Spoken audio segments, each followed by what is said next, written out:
With that, we will now begin public comment on this item. Clerk, please proceed. Thank you, Council President. We do have over 100 speakers here in council chambers and additional speakers here in the virtual queue. So I would very much appreciate if, when called, you can come up to the front row into the yellow reserved seats. And then also, as noted by the Council President, if you'd like to make any hand gestures to show your support so that the next speaker can hear their name being called. And lastly, I would like to ask any of those individuals that are by the door to please find a seat or to go to one of the overflow rooms, or else we will have issues with the fire marshal. We do have to have a clear path at the door. Thank you very much for your attention, and we will begin. Shane Harris, you have time ceded to you by several individuals. They can please raise their hand. Robert Mooney. Thank you. Carrie Reichert. Thank you. Cindy Yurkovich. Holly Sines. Deborah Guillen. And Louis Reiling. Louis Reiling? Okay, thank you so much. You'll have 7 minutes. Please proceed. Good evening, San Diego City Council. And first and foremost, I want to thank the IBA. I want to thank the mayor's office and all who have been working hard at today's meeting. My name is Shane Harris, and I am the president and founder of the People's Association of Justice Advocates.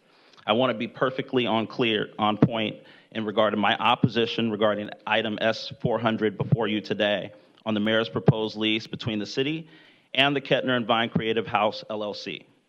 I would like to begin by thanking everyone that has been involved in this proposed effort, including Mayor Todd Gloria's eagerness to try to address homelessness in our city. I know it is not an easy issue to address, and I thank him for even trying and attempting to do what he can. But the proposed effort before you today, there's been a lot of people that I've spoken to, homeless advocates, residents of the location nearby, citywide, and housing advocates, and city staff in the mayor's office who took me on a tour of the proposed site. If you could show a picture, that's the proposed site.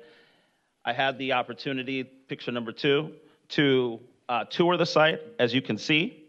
I want to thank Eric Dargan, who took me on that tour. You can take the slide down for now. I understand clearly that we need to clean up our streets. I understand the humanity of this situation because, unlike most of you on the dais, I went homeless at age 18, exiting the county's foster care system after the losses of my parents. Upon the proposal being made, I decided to analyze the proposal from all sides of the table. In addition to that, I was the only person outside of government, news organizations, and homeless agencies to tour the proposed site with developer Doug Ham, who I am thankful opened his doors to me to see it, and the city staff who presented the basics of the vision they had. I, unlike many others, analyzed the proposal before rushing to any judgment. On the tour, I asked questions regarding the overall vision for the site and how services would be applied to those that are unsheltered. City staff told me they did not have too much assurance of what that would look like, but that there would be a vision. That was a red flag. In April, my office issued a memo to all council offices noting many of those initial concerns over the first draft of the proposed lease. It was during that time the biggest thing I felt was missing was that there was no citywide input on a proposal for the city's first mega shelter. And I thought that that was a red flag. I mean, with all of the history that this city has had with bad real estate transactions and its lack thereof of dealing with a problem that has only grown, I thought the first thing the city would do is go to the community and the residents of this city first. But no. For example, the IBA even noted on their recent report that the national best practices show that smaller shelters, specific to different types of homeless individuals, including disabled individuals, treat the situation better. I then was first to propose via written memo citywide community input sessions to be held in all 9 council districts because I thought that the input by way of homeless advocates, lived experience folks, and residents should happen first before any closed door discussions began. I proposed this to the mayor and council.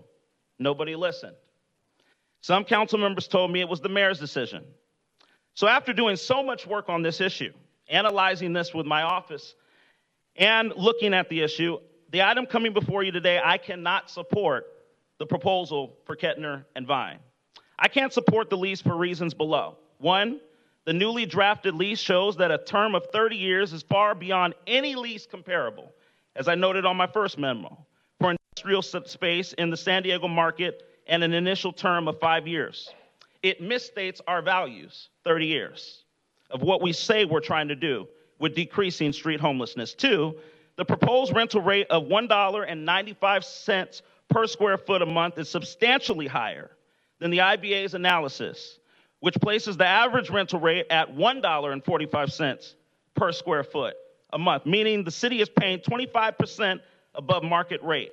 3, industry standards dictate that the landlord would normally provide a usable building with all building systems in good functioning condition, particularly given that the city is paying 25% above the market rate in rent. However, the IBA's report advises that regarding the $5 million in tenant improvement allowance paid by the landlord, the proposed building improvements suggest that the allowance would not cover tenant improvements. And 4, because the proposed lease provides for no ultimate ownership interest, the city will be responsible for payment of all property taxes without the benefit of exemption. So I think there is some confusion today about where hope begins. Hope does not begin at Vine, folks. Hope begins with citywide collaboration on homelessness. Hope begins with a cohesive vision, as the mayor often states, for all of us in San Diego. Hope begins with citywide collaboration on homelessness. Hope begins with lived experiences, voices like so many that are here today, leading the discussion on what they think that ought to happen when it comes to solving homelessness.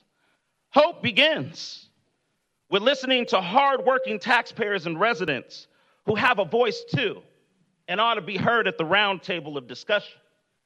Hope begins with permanent supportive housing.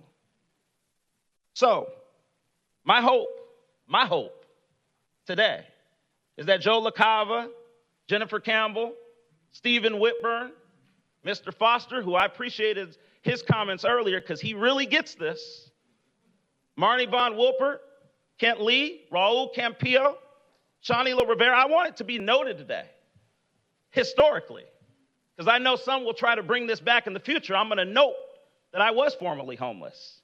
I'm going to note that I understand this issue from a compassionate level.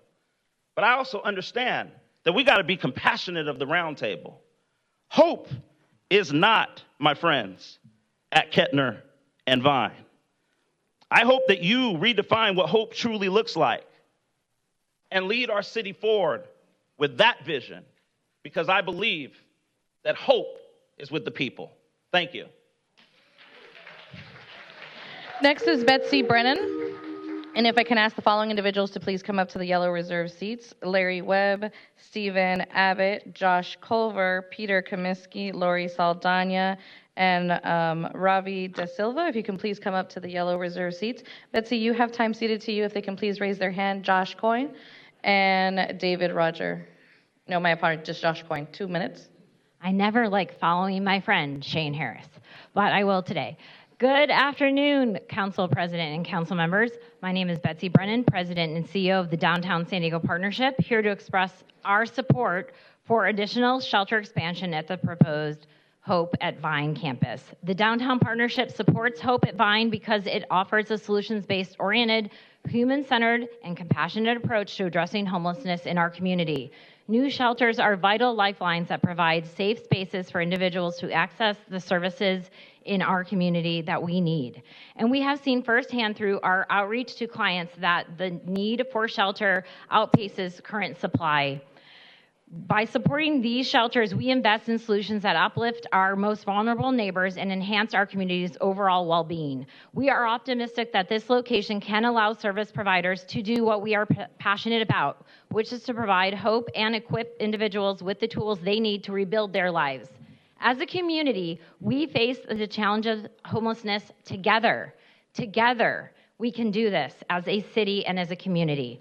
We cannot stand by in the face of this critical need. We are proud to stand with the community organizations that we have brought together, including the Lodging Association, the Interfaith Community Services, the San Diego Rescue Mission, BOSA Community Development, the Regional EDC, the City Center Business Development, the City Center Business Group, Holland Partners, Cox Communications, the U.S. Grant Hotel, the Tourism Authority, the California Apartment Association, Dreams for Change, the County Medical Society, ACE Parking, South Bay Community Services, and many, many more. We do come as a community. We want more people at the table. We want to engage with even more people, everyone in this room and everybody in the entire city of San Diego that cares about this community. We need this shelter and we need even more. So we stand with you and with our community. Thank you for that your concluding time comment. today.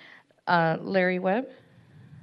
After that will be David Roger, and then Stephen Abbott. Thank you, council members. Some of you are familiar with me. I want to make sure you understand I'm speaking today on my own behalf, not Mission Beach Town Council or Coastal Coalition.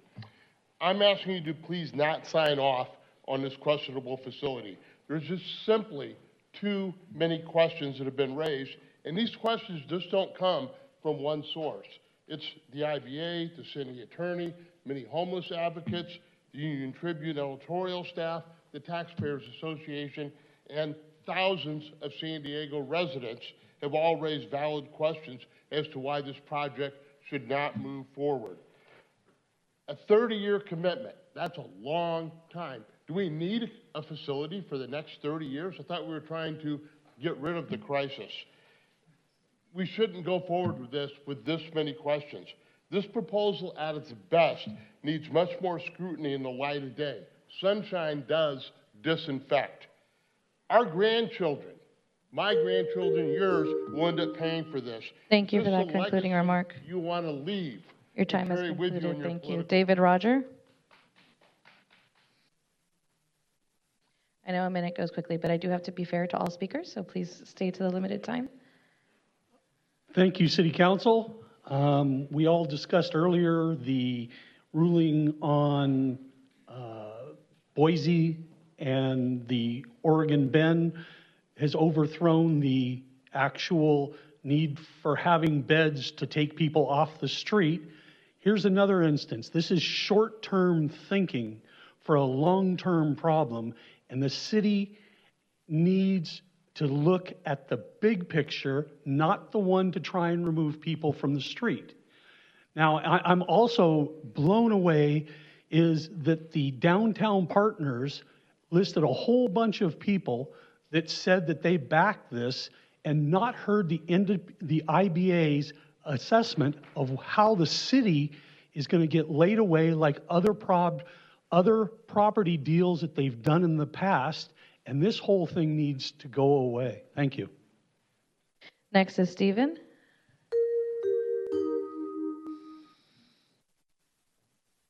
Good evening, Council President and Council members. I came here today prepared with an elevator speech, but essentially it was going to tell you all the things you've already heard or have read in the media, so I'm not going to spend my time doing that. I oppose Hope and Vine as it's currently presented, but it's not a firm no. I'm not a NIMBY. I moved to downtown just a few years ago, knowing full well its challenges. That said, what I would say is, given the totality of the doubt as has been cast on this proposal, I would ask, is this the right project at the right place at the right time? In a former life, I was once in a position not that dissimilar from you. I know what it's like to sit on that side of a dais with a crowd at least this big and twice as angry. In that circumstance, I was closing and selling a community hospital and laying off 250 people. So, I feel your pain. We were prepared to vote no that night. I'm sorry, to vote yes. Your time has concluded. If you do have written comments, you can definitely submit them, and we can distribute it. cityclerk@sandiego.gov. Josh Culver. My name is Josh Culver. I've been living in this city for 20 plus years. I worked at Balboa Park. I have the security operations for the Museum of Art, and I also run the Balboa Park Safety and Security Committee. I've seen what it looks like to not have shelters in our city, in our community. I've seen what our parks look like, our trails, and they become unlivable. People are camping everywhere. We don't have any place to put them, nor do we have the authority to ask them to move to any of these shelters because there are no beds. It's important that we have shelters for people to go to, that they're safe places, that they can change their lives and see a better future. I hope that by having these shelters, we can continue to do just that. Thank you. Next is Peter Kaminsky.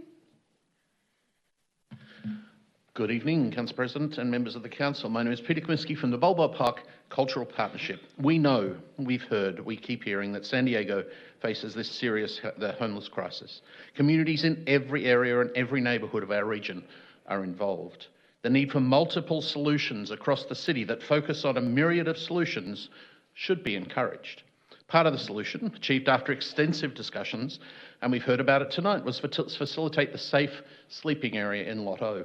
Rollout of this site was well delivered by city departments, and service providers have been responsive, particularly with consideration for transportation to and from, active and efficient on-site management and services. We also acknowledge the severity of the health, safety and humane issues related to the unhoused individuals throughout our community, and that safe camping areas can only address one sector of the challenges. What we must do is to not go backwards on beds that are available in our community. Please vote yes on this item. Thank you for that concluding remark. Next is Lori Saldana. After that is Ravi De Silva, Ricketer, Doug Ham, Catherine Rhodes, Michael Schmidt, and Nate Watkins. If you can start making your way to the front, please proceed. Thank you. And Danny Avidia is ceding me his time. Can you please raise your hand, Ravi? Oh, thank you. So I would like to thank the independent budget analyst for his review of this project proposal. And I do thank you for your diligence in that, because it is difficult to say. The reality is this is a very expensive project. And that, coupled with the fact that even the state auditor has found that San Diego has not used all of its money allocated for homelessness. They did a review of 3 years. They found that there was no spending plan to assess the effectiveness of the spending that the city did do, that San Diego had millions remaining to reduce homelessness from fiscal years 2020 through 2023.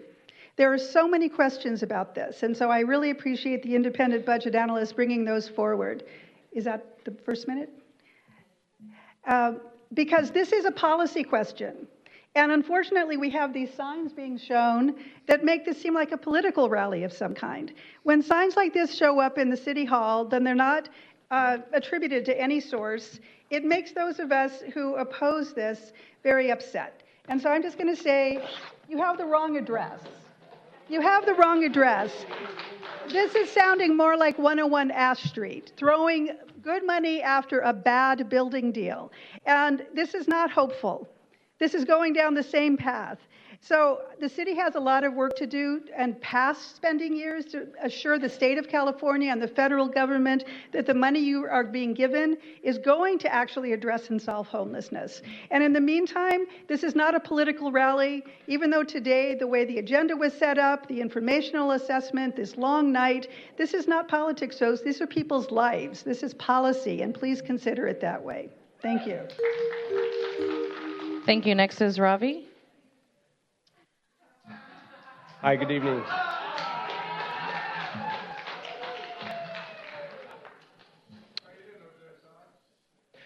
I simply wanted to point out that as a person who has been in mental health and has been the unit chief for inpatient services that worked across the street from a large shelter in New York for a long period of time, where people continue to experience ongoing significant trauma based on the realities of being put together in a very cramped set of spaces. Given the additional information that has been raised by the Independent Budget Analysis Office, I would ask you to consider using a wise mind practice in this space. Obviously, things need to change. I would never disagree with that. And I think the system needs to be able to respond to get people into long-term housing. But making a decision tonight, when so many questions still remain unanswered and undebated by the public, is irresponsible. And I would ask you for simply the point of having more time. It doesn't mean that this cannot continue to move forward, but it would be wrong to make this decision happen today. So I'm asking you to vote against it solely for that purpose. Thank you. Next is Rick Ricketer. Last name, Rose, I'm sorry, I can't read it. Ricaater.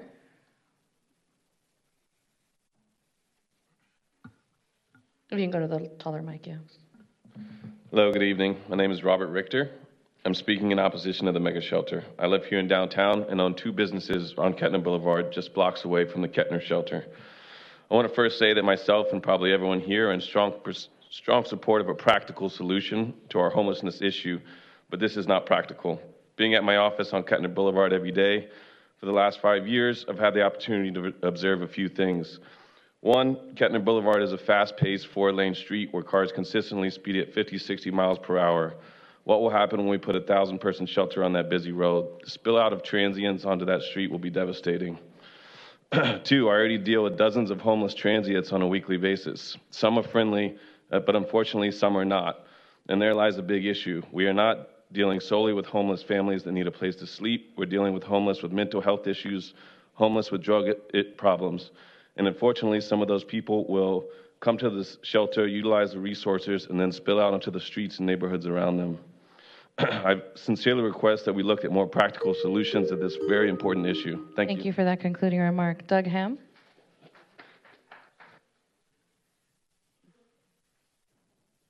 You have time ceded to you by Stephanie Benvenuto. If you can please raise your hand. Ken Moore and James Lawson. You'll have 4 minutes. Please proceed. Okay. Hi, my name is Douglas Ham. First off, I want to say thank you for hearing this today. I really appreciate it. I know we've been working hard on it. I am a real estate investor, developer, and entrepreneur with multiple different companies, all of which are rooted in and complementary to real estate. I started the business in 2006 after I finished my studies from University of San Diego. In 2009, I started my own real estate company with a little money I had saved up and have building from there organically ever since. During this time period, I have done hundreds of millions of dollars of transactions and projects, nearly all of which have been in and around urban San Diego. Although the deals have spanned the spectrum in terms of land use and different types of properties, I'm most passionate about these old buildings and in doing adaptive reuse. The creative side of real estate is really what drives me. And that's what led me to Kettner and Vine, or formerly known as Kettner and Vine. In October of 2022, I put the property in escrow. I went non-refundable day one of the escrow with a significant amount of money. That's how confident I was in this property. Whereas many people were interested in it for multifamily, I saw the special uniqueness of the property, and that's why I was willing to make that commitment.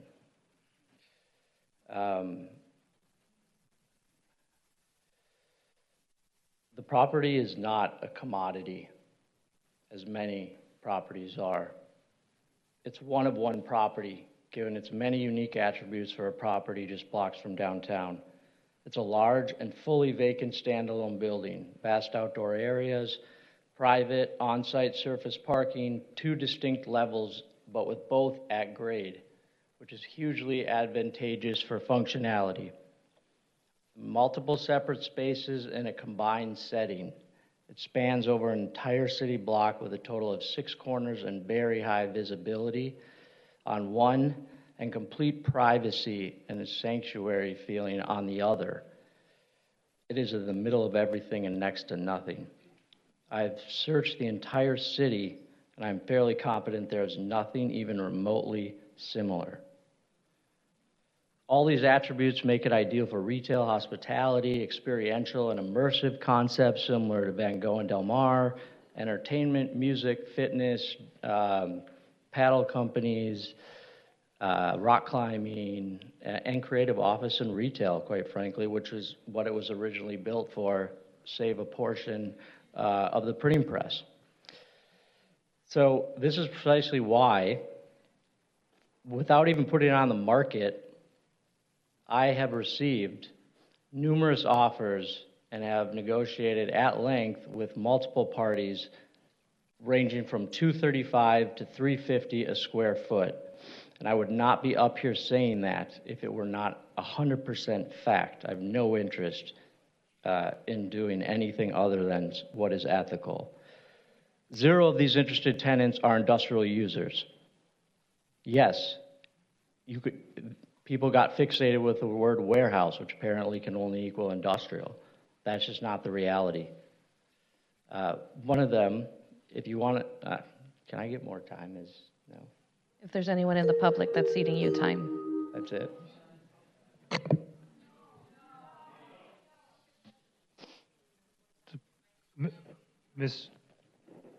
So someone would need to submit a slip, or at least, What's the name? have you submitted a slip We'll yet? get you a slip. One more minute. Folks, everyone has the opportunity to have time ceded to them. If you'd like to get time ceded to them, you will as well. This is the last warning. The next time I have to do this, we're clearing the room and we'll call speakers in one by one. All right?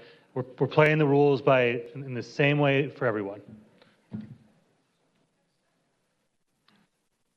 It's precisely this reason, when after a year I put it in escrow and nearly signing deals with multiple parties, it dawned on me, this is perfect for the city's biggest issue that seems impossible to solve. There's nothing like it, and that's why I'm here today.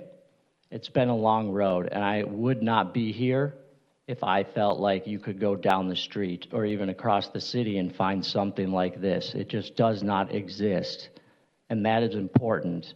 I'm a Christian, I care, I will never have an opportunity again to improve tens of thousands of people's lives. And I will regret it if I don't give every chance to make this deal happen. That is why I'm here. That is also why I know and I'm agreeing to do a deal that is not, it's in fact below market, okay, despite what the IBA report says. We're all entitled to different opinions, but I experienced that firsthand. This matters to me. We need to give it a chance. You know, I have a vision of humanity and something that is not beds in a building. You cannot do this type of project as a temporary shelter. You need a long-term place. I read a story while I was working on this, looking at other shelters. It was a family of 5 that was displaced from flooding. This is in the Northwest. And there was a new shelter similar to my vision, and they walked in and they started crying. You don't do that with the shelters we have now, although they're necessary. That's what this can be. That's what I think it should be. And quite frankly, if some of you are supporting Sunbreak Ranch, it's not all too dissimilar. It's a very similar concept. It's just that the buildings are separated, a little more land, but it's the same. That does conclude your time. You had 2 additional minutes ceded to you by Mike Leake and Cameron Goodwin. Next, we have Catherine Rhodes, Michael Schmidt, Nate Watkins, Byron Ware, Fred Tako, and Dr. Terry Hoskins. If you can all start coming up to the first row in the yellow reserve seats. Catherine Rhodes, you can come up to the mic. I don't see Catherine Rhodes here. Michael Schmidt. Come on up. Hello, all of you. I just wanted to thank you for this evening and thank you to Gloria for everything. I want to say, I just want to say to keep our money with us and to try to make more shelter beds for the homeless. But just try. Thank you. Next, Nate Watkins. Good afternoon, Council President and San Diego City Council members. My name is Nate Watkins. I'm a board member of Urban Core San Diego, and I'm also a member of the Midway Pacific Highway Community Planning Group. I'm speaking here today as an individual and as a native San Diegan. First, I wanted to acknowledge how difficult and sensitive this issue is, and I really appreciate all your time and effort towards helping this community out. The proposed 1,000-bed shelter, I hope at Vine, would address a critical need for more immediate pathway to reduce homelessness and protect public health and safety. From 2023 to 2024 point in time count, the number of people sheltered and unsheltered showed very little change. So I appreciate the mayor's efforts to go for a giant leap to gain towards some real momentum by solving this crisis. Community engagement is critical in addressing uncertainties. So at our last community planning group, we just asked the council to please include us in the conversations with regards to the operations of this facility. Thank you. Thank you for that concluding comment. Byron Ware?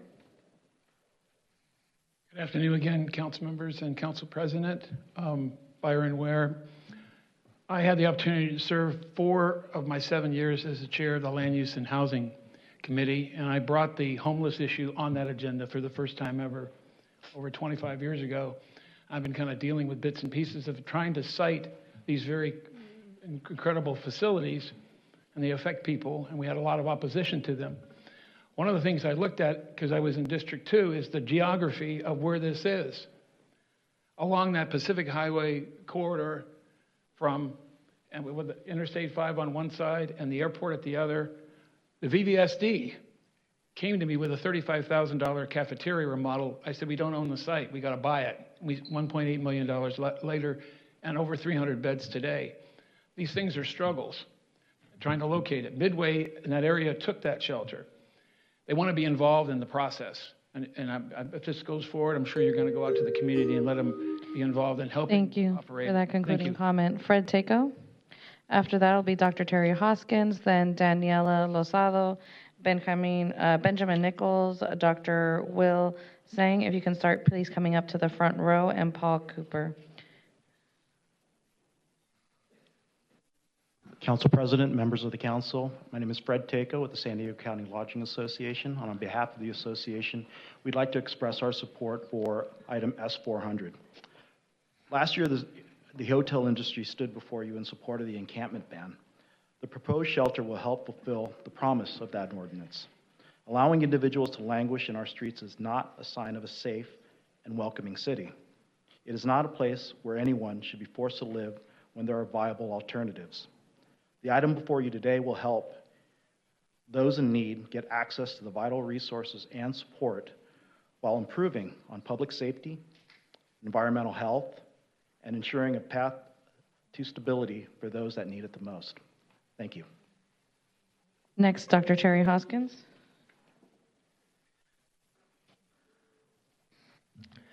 Good afternoon. I'm Dr. Terry Hoskins. I'm a resident, also a candidate for City Council District 9.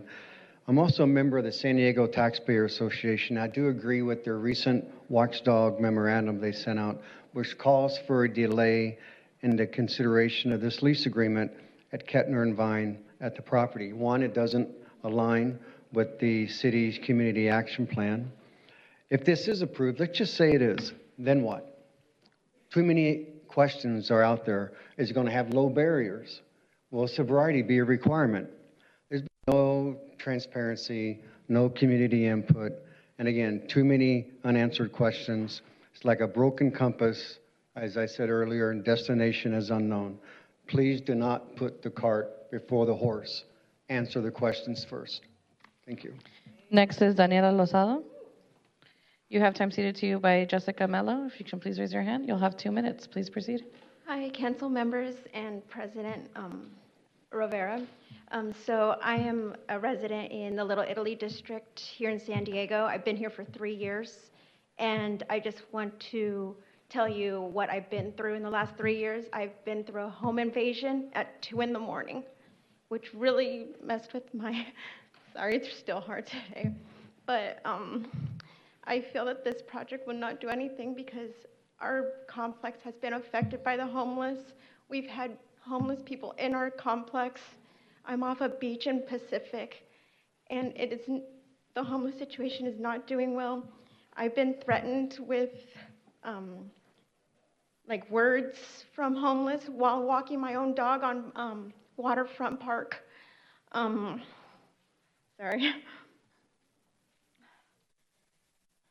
I've also witnessed, we have a group chat within our community, and we were told that we had a homeless man relieve himself in our jacuzzi. So this homeless problem really needs to change, not just for the citizens, but for the generation in my generation, our children's generation, because it will mess us up and hurt us like it's hurt me. And also, this project is 3 minutes from where I live. It will affect people who walk their dog, who have kids. So please, please don't do this, please. Thank you. Thank you. Next is Benjamin Nichols. Benjamin Nichols. Dr. Will Singh. You have time ceded to you by Paul Heggie. Thank you so much. You'll have 2 minutes. Please proceed. Council President, City Council members, my name is William Singh and I represent the San Diego County Medical Society. So we're a professional association of physicians in San Diego where we promote the science and art of medicine, the quality care and well-being of patients, and the protection of public health. And I'm here to voice my organization's strong support for Hope and Vine. Hope and Vine will provide essential services to over 30,000 San Diegans in the next decade, offering a critical service and opportunity to address our homelessness crisis. From a healthcare perspective, this facility will improve the health and well-being of our unsheltered individuals. Providing additional shelter beds will have a direct positive impact on the health and well-being of our unsheltered patients. With access to shelters, individuals can afford the space and safety from our environmental conditions like the heat, the extreme heat that we just experienced. They can reduce their risk of infectious and transmissible diseases like hepatitis A and COVID-19, along with RSV as well. And, finding a safer and more sustainable shelter and environment is a crucial way for one's physical and mental health.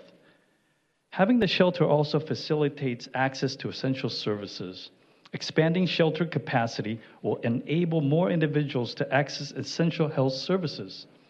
Shelter acts as a vital hub where people can be directly connected to the medical care, but more importantly, to mental health and substance abuse treatment. By offering more shelters, we can ensure that more individuals in our community can get and receive the comprehensive health care that they need.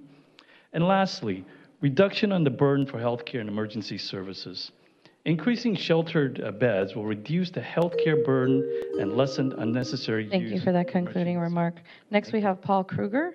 After that is Dan Mullen, Jacqueline Yen, Kevin Arnoka, Kimberly Zierman. If you can all please come forward to the yellow reserve seats. Paul Kruger, you have time ceded to you. If they can please raise their hands. Pat Sexton, Mary Lemke. Mary? She left? Okay. Lisa Mortensen. Thank you. Maribel Fundingsland. And Bev Jordan. Thank you so much. That gives you 4 minutes. Please proceed. Thank you, council members. If we were here today only to hear the arguments for and against this proposal based on the city staff and those in the audience who don't think this is a good idea, it could be a close call, and I would understand why, though I disagreed with you, you would approve it. But 29 pages of questions, of concerns, and of criticism by two of the most reputable agencies and individuals we have in this city. The budget analysis analyst points out alone 3 full pages of questions. The city attorney's report, which has not even been referenced here today, is 11 pages of critical comment about this proposal. It is governmental and political malpractice for you to move forward today without an answer to every question raised in these two studies. You have told us that you learned from Ash Street. You have told us that you learned from the Navigation Center. You have told us that you learned from the construction of a fire station in Kearny Mesa in which a fire truck can't fit. If you move today without getting an answer to every one of these questions and reconsidering what you learn at another meeting, you do not deserve to represent this city. Now, let me just say this. No one here turns their back on the homeless. Everyone here wants a solution. What we do towards solutions is what we're debating today. And you're going to hear from people who know much more than I would ever pretend about what might work and what might not work. But what we don't have here today is an emergency in which you have to approve this shelter today. Worse than that, these reports note clearly that these experts were not provided with the information that they needed to come to full conclusions on your behalf about what we need to know to move forward. Number two, when asked for a response to the city attorney's point-by-point concerns about the lease, the mayor's deputy chief of staff's response was, well, it's not illegal.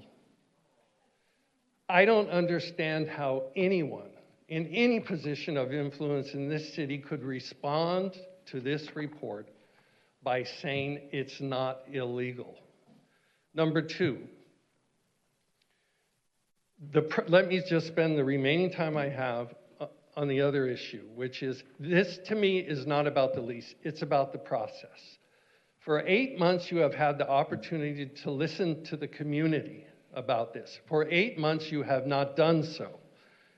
The mayor has the time to fly to China to say goodbye to pandas.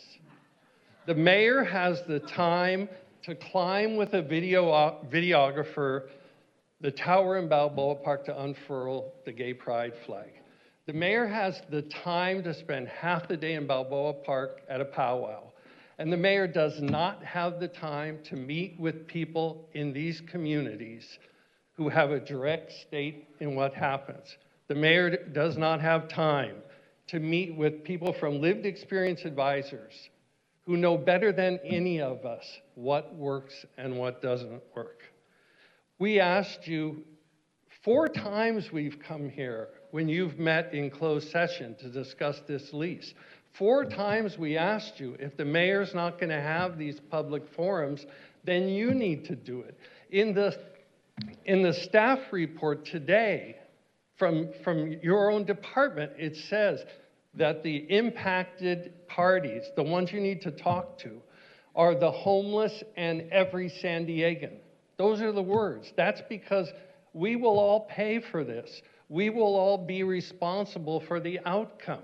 So in closing, let me just urge you to please take a deep breath. Get answers to every one of these questions and then make your decision. Thank you. Thank you. And for the record, I did give you 5 minutes as you had 5 people ceding your time, including your own speaker slip. Next, we have Dan Mullen. Thank you. Thank you, Charles Modica, for doing your job, for reporting your findings honestly and clearly. Thank you to the city attorney for making doing your research and telling the council here that this is not a good deal. It's not advisable to go ahead. It kind of rhymes with Ash Street. I think a lot of folks have already mentioned that. So don't make that mistake again. Don't let have this. In 30 years, I don't think, not too many people will be here in 30 years, 30-year lease. And then in just closing, I wanted to say to Mr. Hom, I've invited you to come and see our community. You just said your building is next to nothing. That's what you said.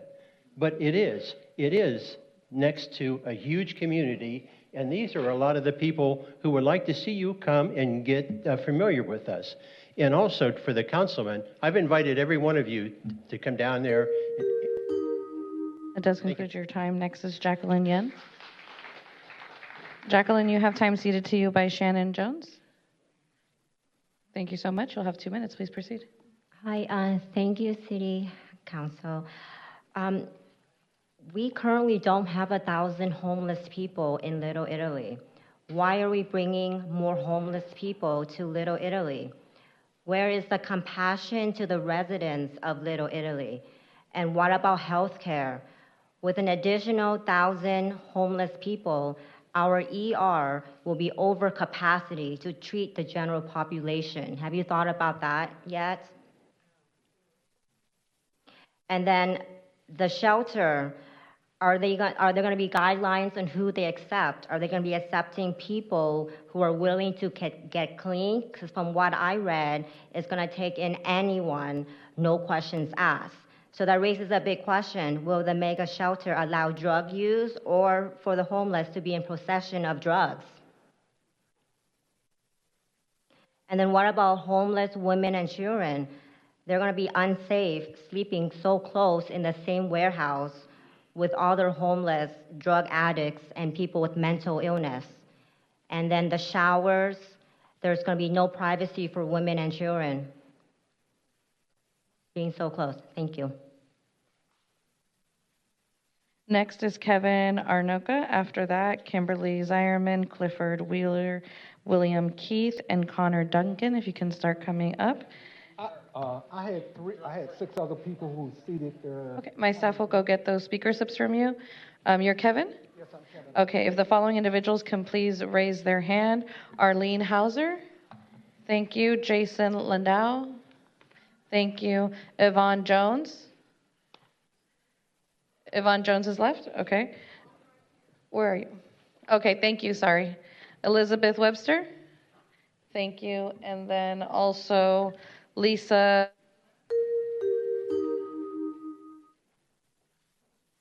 Lisa? Oh. Yeah. Lisa? Can you please raise your hand? Okay. Peggy Fry. Tammy Ratliff. Thank you. Jim McGurr. Mary Gluck. Thank you. Sloan Wormser. Sloan? I don't see a Sloan. Okay. Mary Strauss. And Patricia Fillet. Thank you. That gives you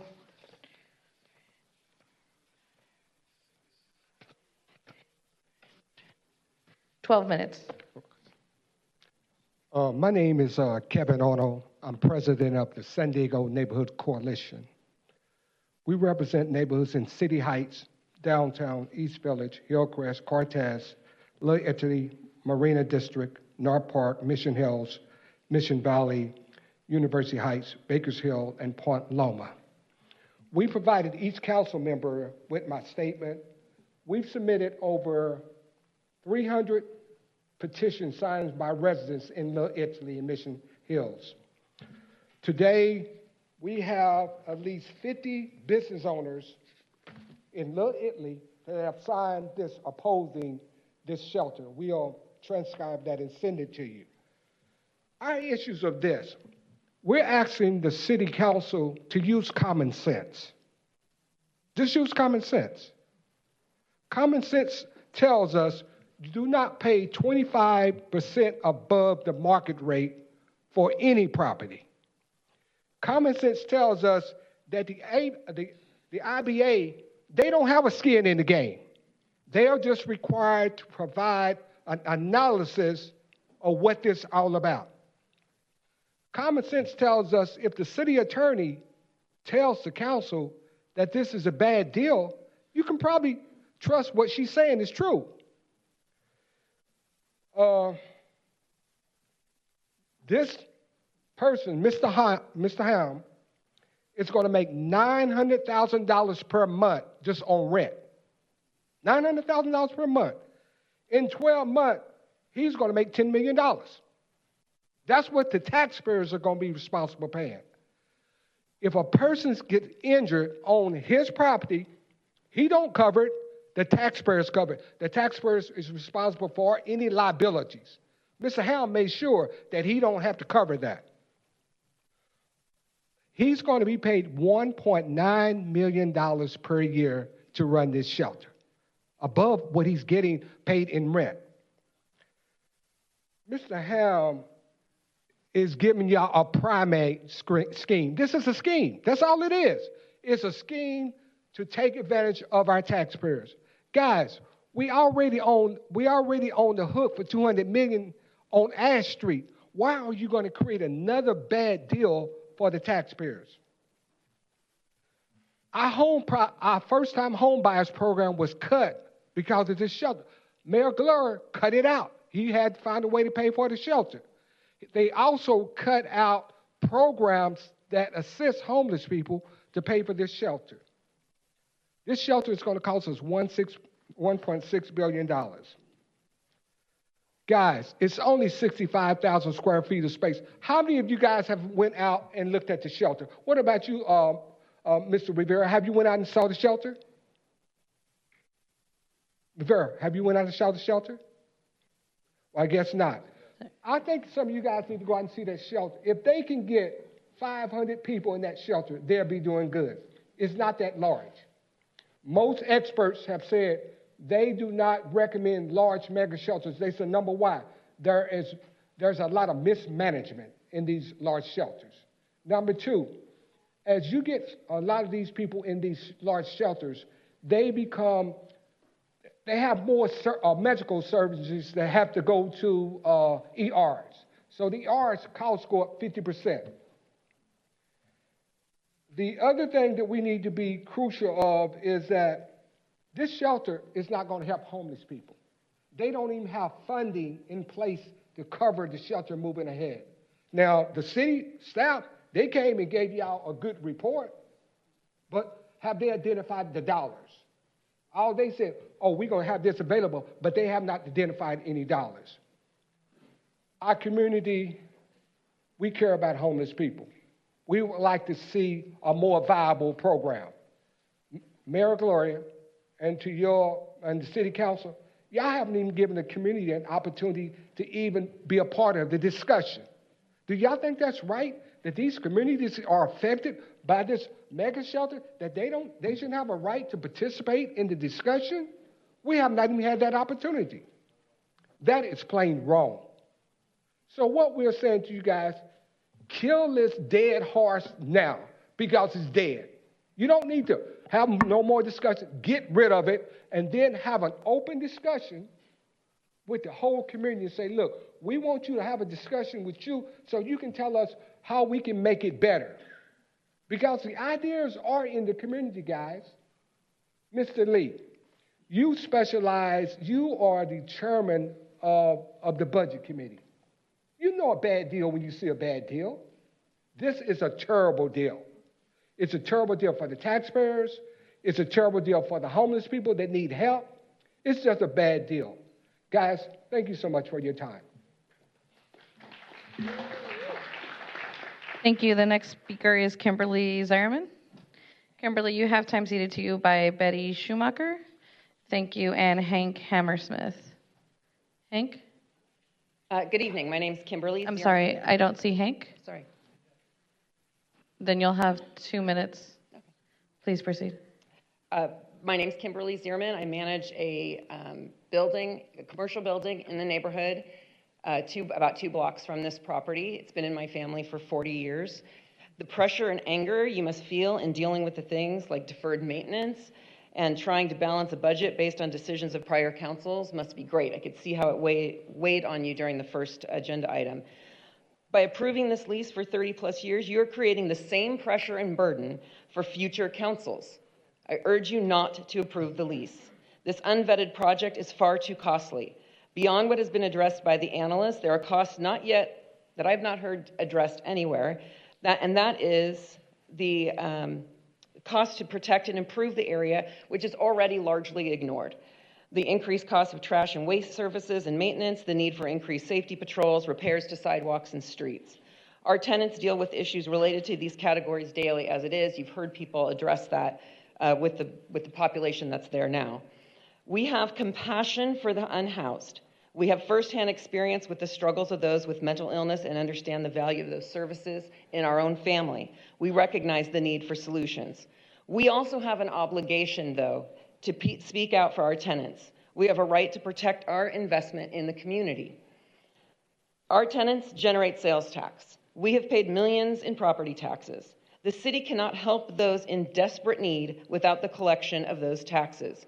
And we who pay them expect you, the city council, to be good stewards of those monies.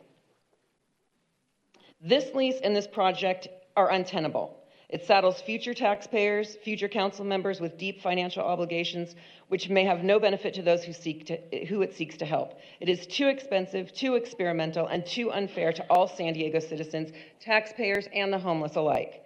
If you need to increase a sales tax as it is, it makes no sense to obligate the city. Thank you for that concluding remark. William Keith. You have time ceded to you by Bruce Gregory. Bruce, thank you. You'll have 2 minutes. Please proceed. Yeah, yes. Okay, I want to start out just like this. I want to thank the president of the city council, and I want to thank the city council for giving me this opportunity to speak right now. I also want to let everybody know, good evening. Glad you made it on this Monday night. Okay, I thank those right behind me who are constituents whom are here today to fight for what they believe to be right, no matter what side of the aisle you're on. I don't care. I ask those whom are in attendance to remember homelessness as we know it is a planned created culture, a planned created environment. I also ask that we put in place an immediate moratorium on building new shelters here in San Diego until the current broken system is fixed. That means Alpha Project, Father Joe, St. Vincent, you know what I'm talking about. I ask that we spend some of that $30 million plus that you're talking about on mandatory sensitivity training for all staff currently working all shelters. I ask that certain staff, this is real serious right here, I ask that certain staff whom work the shelters, whom deliberately or intentionally trigger one's triggers, whom bring to the table psychological warfare to be removed from all shelters immediately. I ask for real accountability for damages brought to many veterans, specifically here in San Diego. By the way, I am an honorably discharged United States Army veteran that was housed under COVID in Exhibit Hall B at the Convention Center. Mr. Gloria knows, that's where I met him. The whole experience was just a straight out nightmare and a flat out disaster. And that's all I've seen ever since. Thank you for that concluding Nightmares comment. and disaster. Next is Connor Duncan. After that, it'll be Maria Phelps, Clifford Weiler, and then Consuelo and Mark. Please proceed. Thank you. When I think of politicians whose knee-jerk responses to criticisms is wrong without any further explanation, one particular person comes to mind. Mayor Gloria says he's not a big fan, but he's taking a page directly out of that playbook with his critique of the IBA report. I thank members of the council for defending the integrity of the IBA, and I'm disappointed that it was necessary in the first place. Now, if the mayor wanted to meaningfully address the issue of homelessness, he'd focus on solving the housing affordability crisis that's driving it. He'd need to stand up to predatory real estate investors pumping out new luxury developments with one-bedroom apartments $1,000 a month or more above the city's average.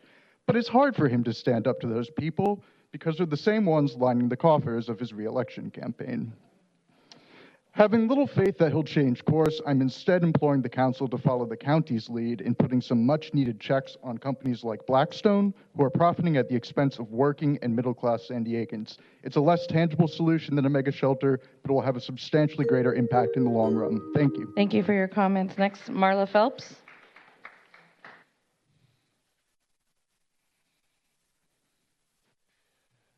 My last name used to be Vitale, 6100 block University Avenue, and a whole bunch of other properties, warehouses. That's a hell of a deal. The property price today isn't that much more than what I used to get till I ended things in the late 90s. Seriously. Matranga family, Vitale family, right down here in downtown San Diego owns a whole lot of real estate. You know this. Still, that's a hell of a price. As a representative for the homeless, it ain't about Dems, ain't about Republicans to me today, although I'm taking notes. I am personally asking you to vote on this today. Don't put it off. I think we done vetted the hell out of this today. And I want to see yes votes. And I really want to see yes votes here today. I think Todd Gloria and everyone else has done a fabulous Thank you for that job with concluding this. comment. God bless you. Next is Clifford. You have a number of people ceding you time. If they can please raise your hand. Joanne Me? Joanne Me, thank you. MJ? MJ? I don't see a hand raised for that. Tiffany Hayon? Thank you. Mary E. Lynn? John Eckerd? Michael Clark? Or Michael Clark, no? Ted Harlison? Julie Hyde? Penelope Perryman? Julie already raised her hand. Penelope? Celeste Williams? Karen Ebner? Audrey Fundingslund? Michael Ferris? Donald Wagner? Barbara Gaddy? Barbara. Okay, you'll have a total of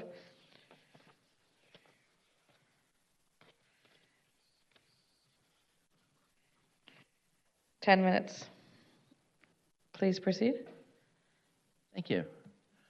And I do things differently, as you probably might remember from prior presentations. When I would give workshops, after an hour, I would ask everybody to stand up because your blood has gone from your brain to your butt. So if any of you want to stand up after now 5 hours, I will not be offended, okay? But just don't leave the room. And I feel like I'm fighting Disneyland with everything but a McDonald's at this facility. Let me go to the bottom line before I put you to sleep. Even if your sales tax proposal passes, which it might be a question if you adopt this tonight, even if that passes, you're going to run out of money to support this project. And yes, people don't want homeless in their neighborhood and they want you to do something about it, but what are you going to do, or what are your successors going to do about parks, about potholes, about street repairs, all the other issues that all your other constituents are going to complain about? You will not have the money. And also, what bothers me the most about the homeless issue, and I try to refer to it as the unhoused issue, you're going to be draining money from programs that are successful. You're also going to be looking at a project with blinders. I have been here before and suggested options.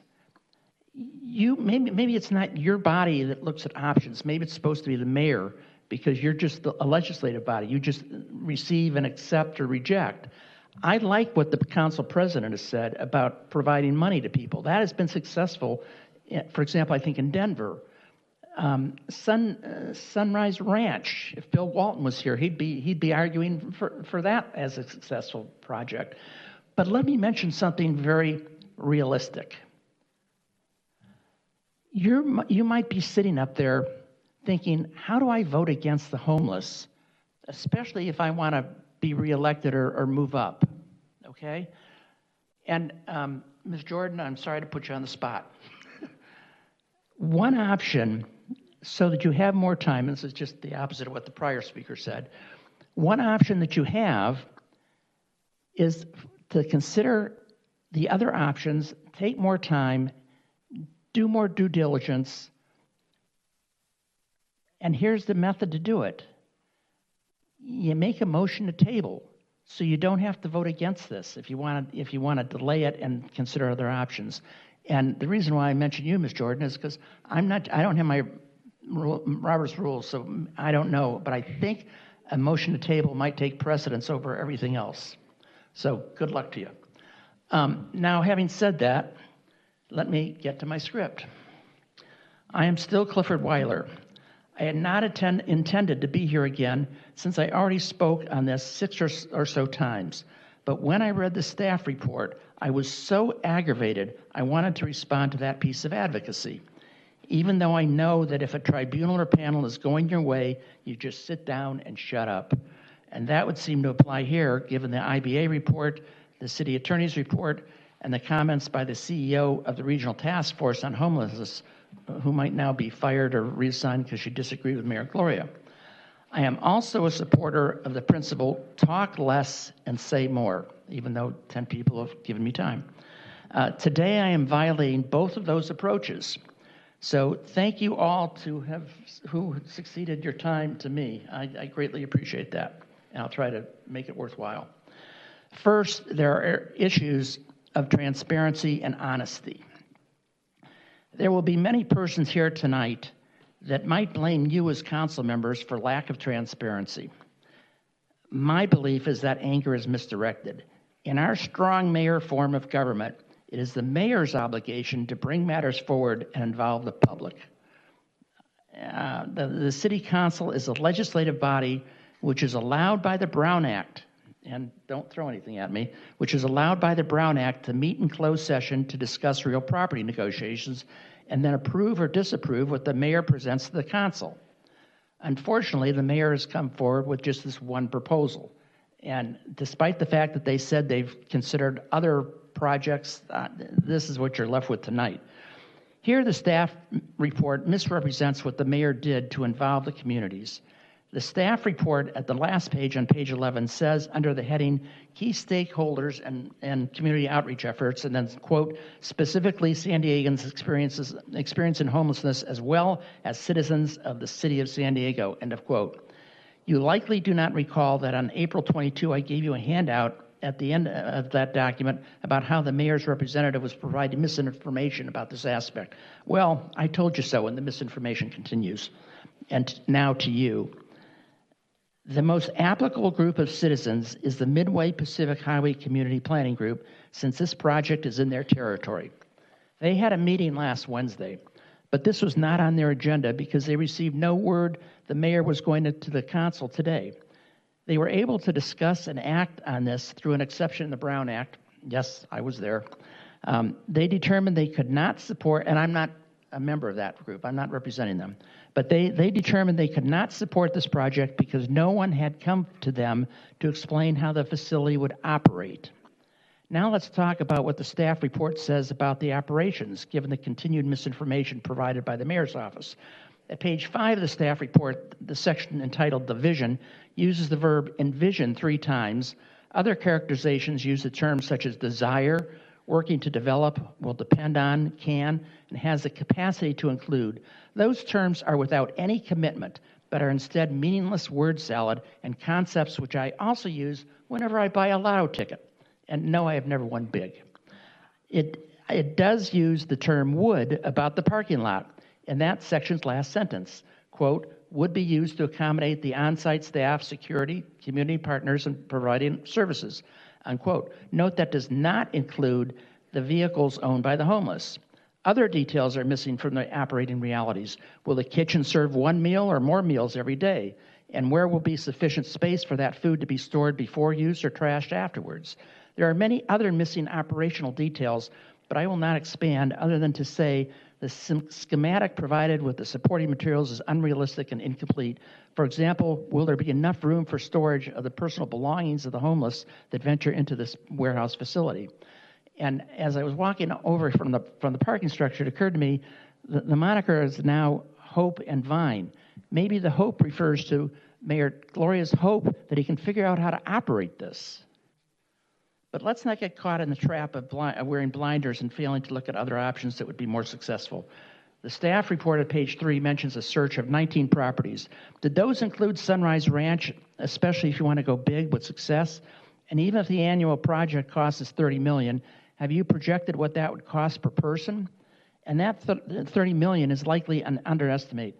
No one can predict the increase in employee salaries and benefits, cost of various utilities, unpredictable rates of inflation, or matters such as litigation costs for the lawsuits involving claims of negligent supervision.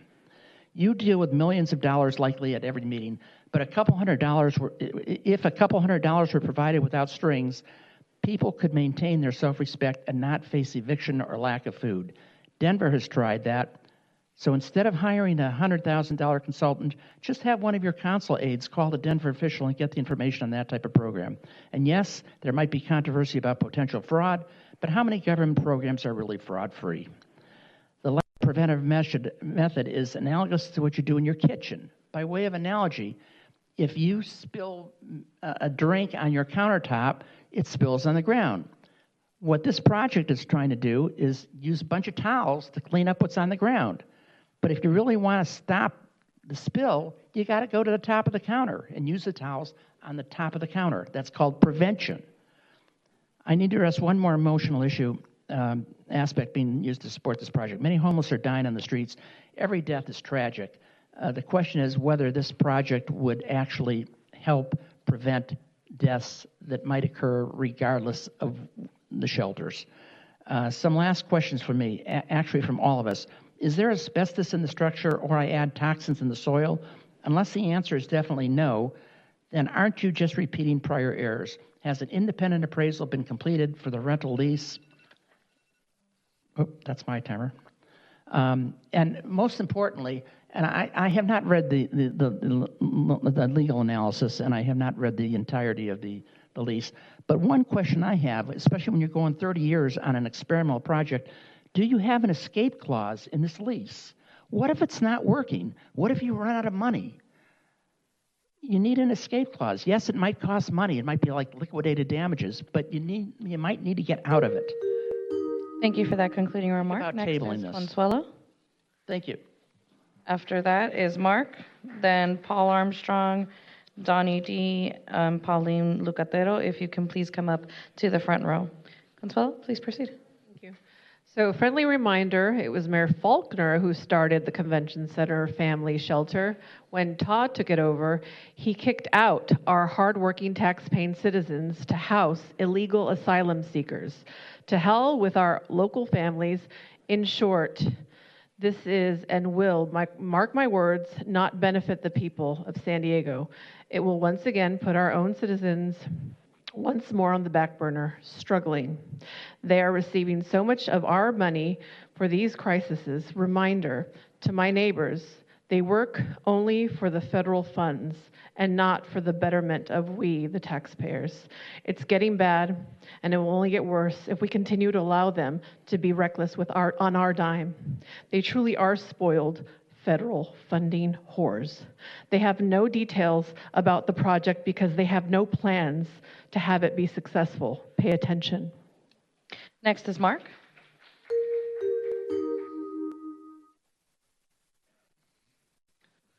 $79 million to lease a building the owner bought for about $13 million, and we taxpayers will make him totally rich. $85 million for 1,000 beds when $120 million could 3D print almost 12,000 homes. Charles mentioned $25 million per year operational cost, so 8 years would also pay for the sewage and electrical as well as 3D print the homes. These could be printed on the border with a 30-foot high razor-sharp back wall and motion sensors and cameras to help stop the migrant fentanyl crisis. Border Patrol families could also be housed there for immediate response. 6 border agents per mile could contact 60 more agents within a 5-mile radius, or call the military. They could also be 3D printed near other mobility hubs, such as Fiesta Island, hopefully in groups of less than 500, so it doesn't clog things up. I believe Todd Gloria is either stupid or corrupt. I don't think he is stupid. Next is Paul Armstrong. Paul, you have time ceded to you by Haley. Thank you. You'll have 2 minutes. Please proceed. Hi, thank you, Council President, Council members. I'm Paul Armstrong. I'm the Vice President of Programs for the San Diego Rescue Mission, and I live in District 5. Yay! I also had the opportunity to be a part of the service provider working group that actually helped with the Community Action Plan back in 2019. Prevention, shelter, and housing were all part of those plans. And one thing I wish we'd stop doing is pitting them against each other. We need prevention. Yes, the shallow subsidies work. We need a housing plan. And we need a crisis response plan that includes shelter. We need all of them, and they need to stop being put up against each other. I appreciate the city's bias towards action. The city keeps, however, the consequence is the city keeps using temporary options. I'm just going to mention 3 of them: Golden Hall, the city library, and the sprung structures. We needed them, we got them up and running, but holy cow, they're not quality because they were temporary. The intentions were good, but we need something that can actually be long-term. And this is actually an opportunity to have a campus that is long-term. And also, with size does come the ability for larger scale collaboration, as has been mentioned, which happened at the convention center. So if you approve this, and I'd ask that you do, you get 1, a long-term location, 2, the ability to plan, which includes hearing from those with lived experience, building a plan to serve those with disabilities. In fact, you heard it, in the structures, almost 3 shelter options. So you actually have the ability to pivot and continue based on adjusting the need, based on what the data is telling you on what is needed in the community.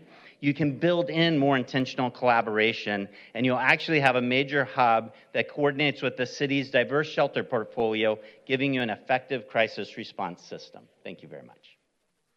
Thank you. Next is Donnie D. Donnie D. You have time ceded to you. If they can please raise their hand. Edwin Liku.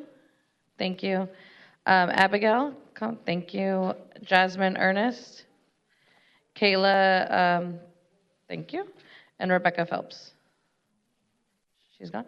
You will have 5 minutes. Please proceed. Esteemed council members and council president, thanks just for the opportunity to share a little perspective with you. My name is Donnie D, and I'm the president and CEO of the San Diego Rescue Mission. We're neighbors and have been actively working in San Diego for 70 years. I know many of you have been down to our facility to tour and to see what we do. We believe that homelessness is a heart issue. So many of our government officials, particularly at the federal level, would tell you that homelessness is a housing issue. That has to be addressed, but first we have to address the issues of the heart. So many of our San Diegan people that live here and that I have the opportunity to interface with on a daily basis would tell you that homelessness is a drug and alcohol issue. We would tell you that homelessness is a heart issue. And until we begin to really address the issues of the heart, all we're doing is moving people around. We fully support Mayor Gloria's vision to open up this facility. This has got to happen, and it needs to happen. And as one of the few people who actually have experience getting up every day and working with people who are experiencing homelessness, I can only tell you that this facility would be an incredible resource for me and all my other service providers that are working every day to try to make this thing happen. I took this job about 7 years ago last week. I came from a sports ministry where I was working with coaches and athletes every day and just felt like God was calling me to this space at this time because my wife and our kids have taken a lot from San Diego. And we're not okay with the number of people that are walking around pulling luggage and pushing shopping carts, and I wanted to be a part of the solution. And so didn't know a lot about this issue, but decided I would travel around the country and I'd go to Atlanta and see what they're doing, and Dallas and San Antonio, and Houston has a fantastic homeless solution and strategies. I've been to Indianapolis, I've been to Grand Rapids, I've been to Portland, I've been to both of them in LA, hope to never go back there again, and I've been to Orange County. And you know the one thing that I don't see in any of these other cities, with the exception of LA? Sprung structures. If you want to get serious about our homeless crisis, which is actually a humanitarian crisis, then we got to get out of the sprung structure business. There's not a lot of hope there. Have you been to one lately? Hey, have you been down there to see what we're offering to people experiencing homelessness? There's not a lot of hope there. And I don't think it's a place where people can really get the help that they need to get off the streets permanently. And so we believe that help that works requires hope. And you got to have hope. You got to infuse in a broken person a hopeful facility, and we believe that Hope at Vine has exactly that. I was bought into Mayor's vision before they called it Hope and Vine. Hope at Vine. And when I heard that that was going to be the new name of it, I was like, they get it. They understand what this facility is going to be about. Let's get you off the streets. Let's get you inside where we eliminate your current crisis of showering, of food, of shelter, of safety, and let us work with you so that we can help you figure out where you go next because you're not going back to the streets. I don't believe that happens at the degree that it could at the sprung structures. Let's get a permanent facility where we can actually be a little more strategic, have a little better services so that we can get people off the streets immediately and permanently. I would implore you, City Council, vote yes to this. I told Mr. Cushman at a luncheon that we were at about 3 months ago that what this issue needs most is leadership. And I see Mayor Gloria trying to provide the leadership necessary to make a change in our city so that we can get people off the streets. We cannot be okay with 624 people dying, experiencing homelessness in 2023. We can't be okay with that. And we're not going to have all the answers to all the questions that there are. But I trust that these guys do because they get up and they do it every day. And so let's empower them. As a city council, vote yes so that they can be about providing a shelter that's going to provide hope and dignity, compassion, and excellence so that we can get people off the streets permanently. Thanks for this time.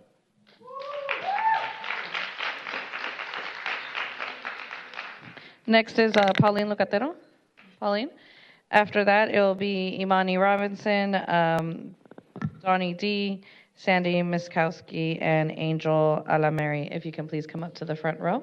Please proceed. Good evening, council members. My name is Pauline Lucatero. I'm the Vice President of Community Affairs with Family Health Centers of San Diego. I am also a master's trained nurse who happens to have witnessed people suffering, whether it be through COVID infusion that I personally ran for 3 years, or working directly with a homeless patient that is having difficulty navigating through a very complex system without little to no support. It is our mission to deliver exceptional health care to the uninsured, low-income, and medically underserved persons, regardless of their present circumstances. Our organization has partnered with the City of San Diego in an effort to provide services to people experiencing homelessness. In addition to primary care, we also offer mental health, substance use disorder, rehabilitative services, and social work. We provide a clean syringe exchange program, offer street medicine, and 2 mobile counseling units. Of note, to illustrate the magnitude of the problem, Family Health Centers has 27,000 Thank you for that homeless concluding people. We are in support of Hope remark. Fine. Thank you. If you'd like to email, you can cityclerk@sandiego.gov. Imani T. Robinson.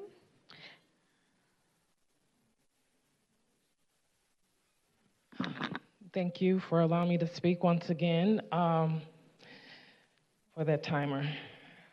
I'm for it. And why am I for it? I'm tired of silos. I'm tired of homelessness. I'm tired of us not doing anything. I am tired of when I worked for an organization as a financial literacy coach, I had to drive from San Ysidro to El Cajon, to Chula Vista, to downtown, to wherever, because everyone was siloed. This is an opportunity. One thing is missing is design thinking. You cannot create something without the people in mind having a say in it. Now, if this was in another community like mine, I don't think it would be such a big uproar. So I think that is a part of a situation. The Live Well Center took 10 years. Everyone was upset about it. But every service is in there serving the community. Thank you for that concluding remark. So just please include the voice of who you plan to serve. You.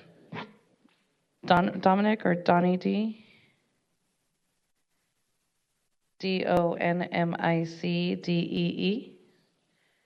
No? Are any of the people that ceded time to them still here that would like to speak? Karen Moyer? Carla Villegas? Edwin Lico? Tim Marusik? If they're not here, they requested to speak in favor.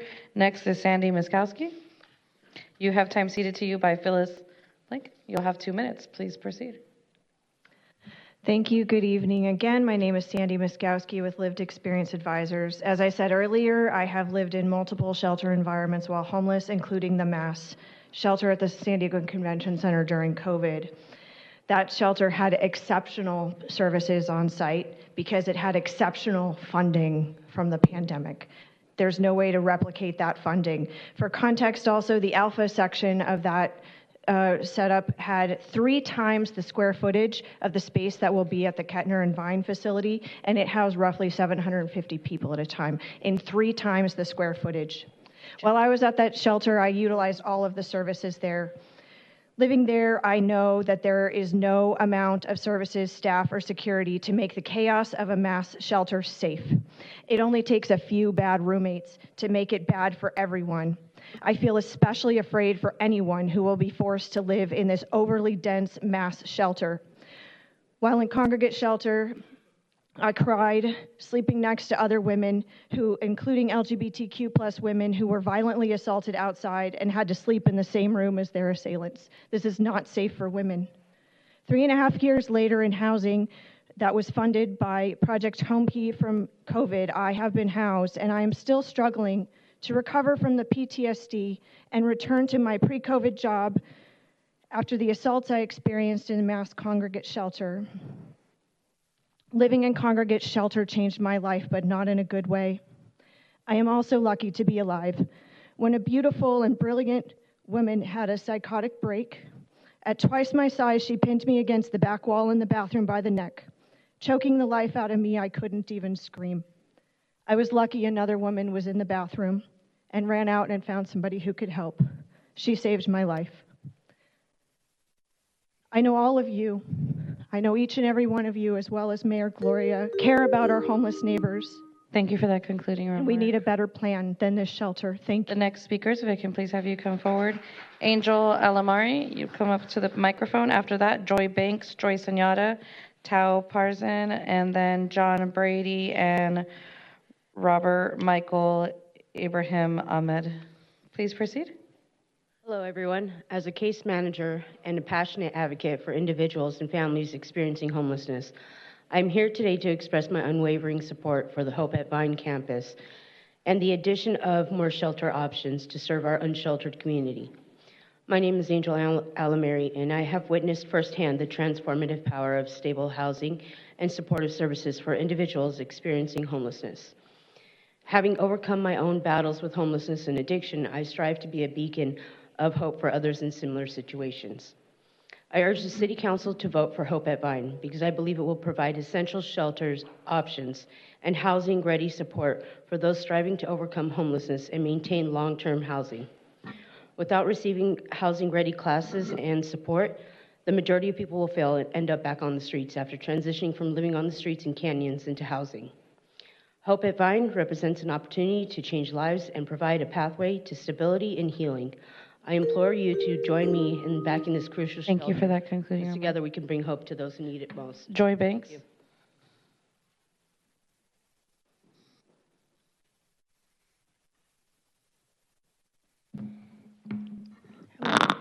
Thank you for hearing me again. Thank you all for the work you're doing. I appreciate it for the community. Thank you. I've been housed 4 years now. God is good. I'm back in college. And I was helped. It took a lot of time. It took a lot of struggle. A lot of people pitched in. But this plan here, I turned in my thing in support with, I had concerns, deep concerns. The size of the place, safety, health. I don't believe that the plan is finished. I don't believe that the strategies are completed yet. I don't believe there's been enough input from the community, nor from people with lived experience. I think there should be more involved. Low-income housing, most people that come out of a shelter need low-income housing, not affordable. Thank you for that concluding remark. Joy Sunyata.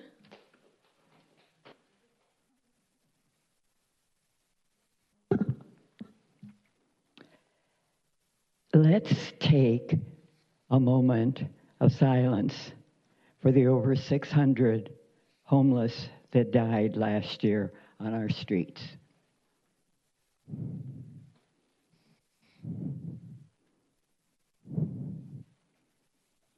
Thank you.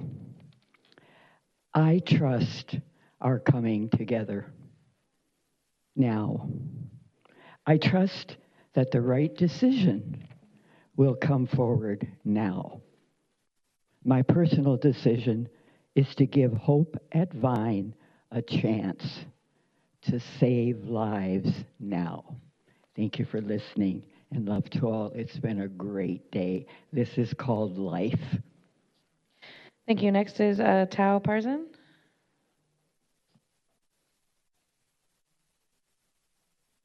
Good evening. I'm Tad Parzan. I'm the president and CEO of the Burnham Center for Community Advancement. And while we haven't had an opportunity to take a formal position on this item, I don't think anyone in the room or online would dispute that we have a humanitarian crisis. And I don't think anybody in the room would dispute that we're demanding that government take real action and lead in devising solutions. And no one would dispute that this is a simple problem without complex or multifaceted solutions, and there's no such thing as a perfect or easy answer here. If we want government to lead and be the centerpiece of our strategy, we should hold you accountable to that, to be sure. But rather than denigrating proposals, let's work with government to make these solutions the best they can be, including integrating private sector support, as Mr. Foster has suggested. We can, coming together, make these ideas work. Let's not use fear, anger, or the ideal of perfect to undermine the human good that we can do now. Thank you. You can email any further comments. Thank you. John Brady. If people who ceded time to him can please raise their hand. Matthew Kearney. Well, as I ask your name. Matthew Kearney, Natalie Roach. Natalie? Please raise your hand. Oh, okay. Thank you. Levi. Rachel Hayes, Julie Porter. Oh, there was two for Natalie. Lacey Hughes, Lulu Rashke. Is Lulu Rashke? Thank you. And Richard Ciaba. Thank you so much. 1, 2, 3. City Council. You'll have 9 minutes. There was a duplicate in here, just so you know. I'm sorry, how many minutes? 9. 9, thank you. Thank you for your time and for the 9 minutes. I know it's been a long day. This is how we feel about the shelter. None of us would be willing to go into a 1,000-person shelter. We'd rather risk going to jail. There is no hope at Hope and Vine. Who's entering homeless now? They're not there because of drugs or alcohol. They're 90%, according to the latest surveys, said they entered into homelessness because of financial reasons, because rent costs too damn much. Bottom line, the majority of them are seniors. They're people with disabilities. Oh, next slide, sorry. The majority of them are seniors, people with disabilities. They could not enter these shelters because we don't have a shelter, nor will this one be designed to meet their needs because of their disabilities. Many of our newly homeless aren't institutionalized. They've had no experience with that. The shock would be to go into any of our shelters currently today. It would be appalling to them. And frankly, we do need better shelters. We have no questions about that. But do we need a 1,000-person shelter? That's not better. We want to point out Dunbar's number. Once you exceed 150 people, you lose the ability for somebody to build a cohesive unit where people are not just random individuals. The military knows this, schools knows this, anyone that does any sort of sheltering at this level knows this. You've got to have a lot of communication. None of that exists today in our shelters. In fact, our shelters run largely on rumors that run around them because there isn't clear communication about what's going on. And the likelihood of conflict will skyrocket with this number of people. In fact, it'll cost you more to manage this shelter because you'll be able to get less work done. There'll be more trauma in the environment just because of that factor. Thoughtful design says if you're going to exceed 150 people, you need to create a Zen-like experience. It needs to be feng shui, aesthetics, common areas, places where people can get away, decompress. That existed at the convention center. You had a ramp, a running field up and down the convention center. You had access to the water, a massive park. This has access to a railroad, a freeway, and a freeway. Safety, out the window. People will tell you already in our existing shelters, it is a crisis. Women don't feel safe. I personally know of 2 gay men one was attacked and stabbed 17 times in North County, and another one I had to extract from one of our shelters after they left him there and left his attackers there. And so health and well-being, I mean, come on, really, 1,000 people in one room? Has anybody heard of COVID? By the numbers, Convention Center, main floor, 525,000 square feet, 1,300 people. This building, after you subtract 10,000 square feet for bathrooms, offices, and a cafeteria, you're down to 55. That is 55 square foot per person. Stack them, pack them, and rack them. Again, conflict is going to be crazy. I'm sorry, we've got to keep, I'm way ahead of you here. I'm not triggering the, yeah. So we are at the next slide. Mega shelters are for short-term emergencies. Our shelters were supposed to be for 90 days. The average stay now is 6 months. Some people are there for 3 years.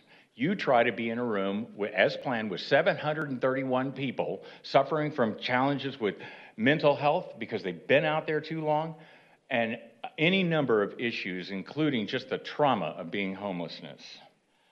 Shelters are a Hail Mary to our real crisis, which is housing.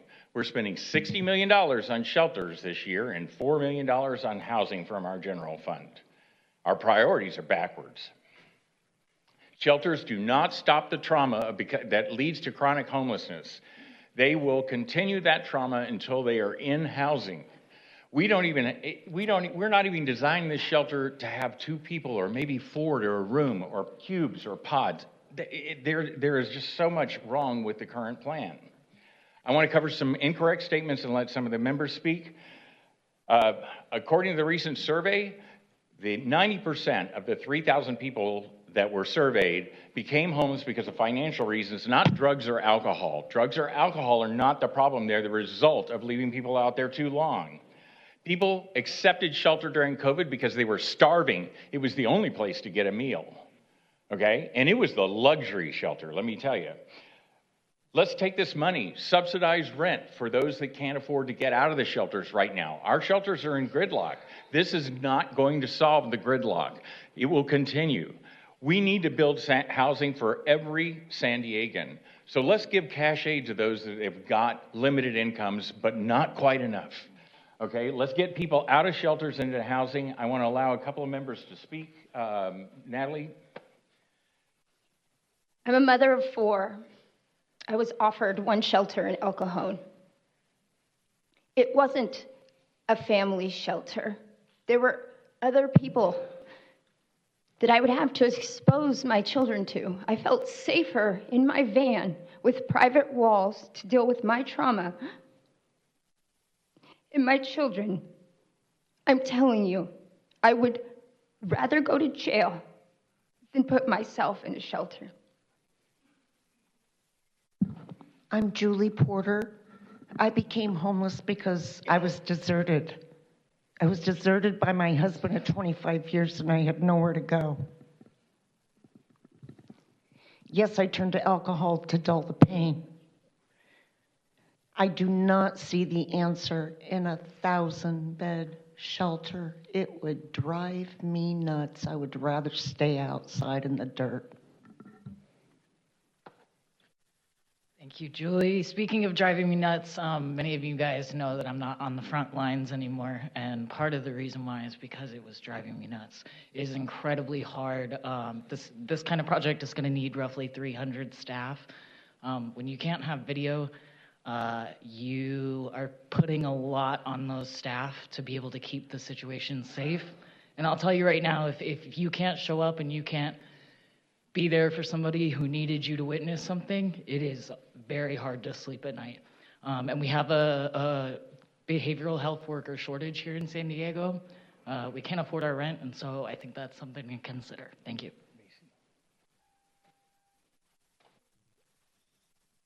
I'm recently homeless, and I'm petrified to go into a large shelter like that. I'd rather stay on the street in my car. So I'll say we talked to a lot of homeless people. Not one of them said this was a great idea or said that they would like to go into the shelter. They did say, however, they'd like to go into safe sleeping, which costs less. And we have a plan to do 25, 50 of these dotted around the city. A lot less capital investment, a much better solution, lower costs. We can spend more money on housing. A mass shelter is not our solution. We're asking you today to vote against creating drama and trauma. This is an expensive way to torture people who are experiencing homelessness, and none of us would be willing to go into it. Give us the handcuffs. Thank you. Next is Robert Michael. Robert Michael, after that is Ibrahim Ahmed. Robert Michael is here? Mishan. My apologies. Hello, yes, my name is Robert Michelle. I'm from the community of South Crest, and I'm here to say that if it was in my community, nobody will stand up and say anything. But since they put it in somebody else's backyard, everybody's screaming about it. So I'm all for that hope. Others people need help. It's affecting our parks, our streets, and our schools. That's what I want to say. That yes. Thank you. Hope. Thank you. Next is our last speaker here in council chambers, Ibrahim Ahmed. Please proceed. Thank you. Good evening, Council President and members of the City Council. My name is Ibrahim Ahmed, advisor to San Diego County Supervisor Joel Anderson of the 2nd District. I'm here today to request that you support item S400, or Hope at Vine, proposed by Mayor Gloria. Hope at Vine represents a critical step in our collective efforts to address homelessness in the region, and I hope you guys support it. Thank you. Thank you. That does conclude public comment here in council chambers. I've started the 5-minute timer and will now go to those participating remotely. We currently have 21 people in the queue, starting with Ian Grooms. You'll have 1 minute each. Please proceed. Thank you. Good evening. My name is Ian Grooms, and I am from District 2. I support the city's efforts to address homelessness, but I also support financially feasible homelessness solutions because of the city's enormous budget deficit. The city's legal and financial experts are concerned about this deal. This council must listen to the experts in order to avoid another 101 Ash Street debacle. The presentation argued that a market does not exist for Hope at Vine. That is not true. The independent budget analyst report compared properties and found that the city will be paying above market rate for Hope at Vine. There would also be high increases in rent. If the city has a budget deficit, we should not be overpaying for a building. The city attorney's office also released a report criticizing this deal, arguing that it would provide far too much leverage to the owner. When we gave leverage to Sistera, they defrauded the city and its taxpayers. Just like 101 Ash, the city did not conduct its own appraisal on Hope at Vine. Hope at Vine is another bad real estate deal. Please reject this deal. Please craft a better deal that serves unhoused people and the financial needs of the city. Thank you very much. Thank you. Next is Phoebe Lemon. If you can please unmute. Hello, Council President Ela Rivera and council members. My name is Phoebe Lemon with the Office of Senator Catherine Blakespear. On behalf of Senator Blakespear, I encourage your support on this item. The Senator applauds Mayor Gloria for his leadership in addressing homelessness and his dedication to the comprehensive shelter strategy, and for this City Council's dedication to serving the community, especially those who are unhoused. Citing homeless serving projects is one of the hardest things to do as a city, and today we're presented with an opportunity to move forward with a centrally located homeless serving site. We need to work diligently to get folks off the streets, connected with the services they need, and ultimately into permanent housing.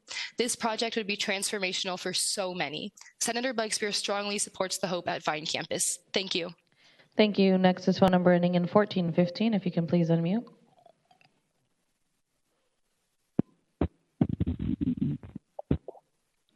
Paul Boat. You want to lease for 30 whole years for this homeless shelter that hardly anyone wants? Sounds like you're expecting a huge homeless problem for a long time, or maybe we'll end up just subsidizing a private warehouse.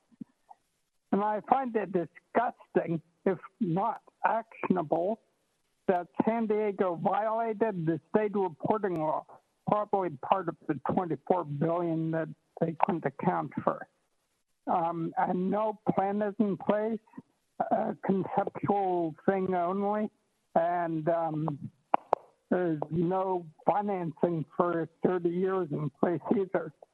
And given previous history, this threatens to drive more homeless into the better run or non-San Diego areas.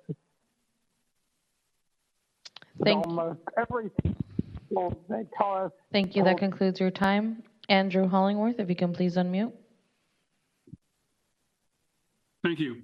I urge the City Council to fulfill its fiduciary duty by rejecting the flawed Kettner and Vine homeless shelter lease because of the major operational, legal, and financial risks it imposes on San Diego, identified by the IBA and the city attorney. It's ASH 101 2.0 and will impose worse future consequences on San Diego than an ill-advised real estate transaction. As has been mentioned before, lack of adequate protection for the city, lease favors the landlord, lease terms are above market rates, cheaper to buy the building than lease it, and operating costs could encroach on funding for existing programs and services. By any measure, this is a bad lease that will place the city's financial stability at risk. And because it is a bad deal, the voters should reject the 1 cent sales tax increase that Mayor Gloria proposes. Vote no on this measure. Thank you. Thank you. Next is John Stump. Please unmute. Hi, good evening. You know, sometimes you don't understand the whole game till you listen to the whole council meeting. And I couldn't quite understand why we needed to pass a 1 cent general sales tax increase until we got to this item. This item tells you how Mayor Gloria and the council intend to pay for this shelter, for this business. They're going to sell you a road improvement tax, but really what it is a 1 cent tax to pay for Hope and Vine and Ash Street and every other crazy real estate deal they've gotten into. Vote no on the 1 cent sales tax, vote no on this. It's a scam. Thank you. That concludes your time. The 5-minute timer also concluded. No additional speakers will be taken. We have 16 speakers left in the queue. Kyra Milas, if you can please unmute.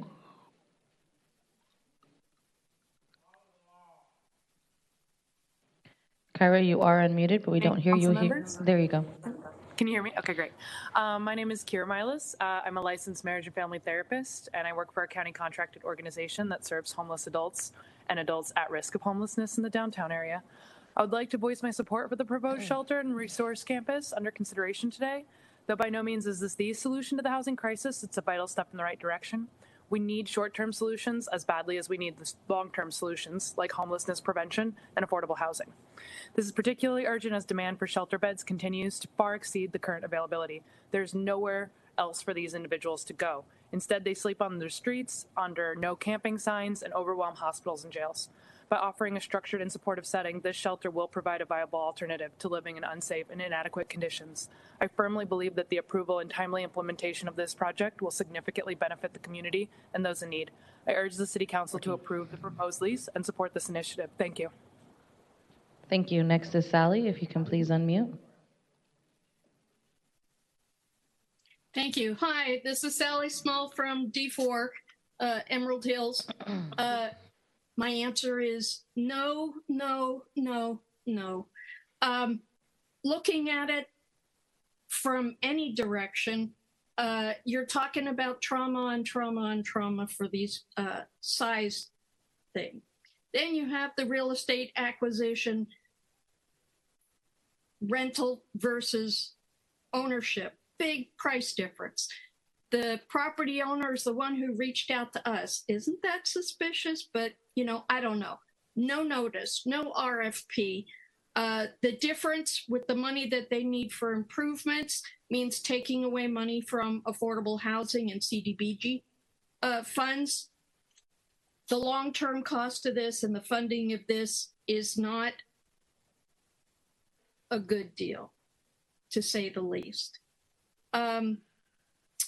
There's still no Your time appraisal. has concluded. Any additional comments can be emailed in. Margaret Morgan, if you can please unmute.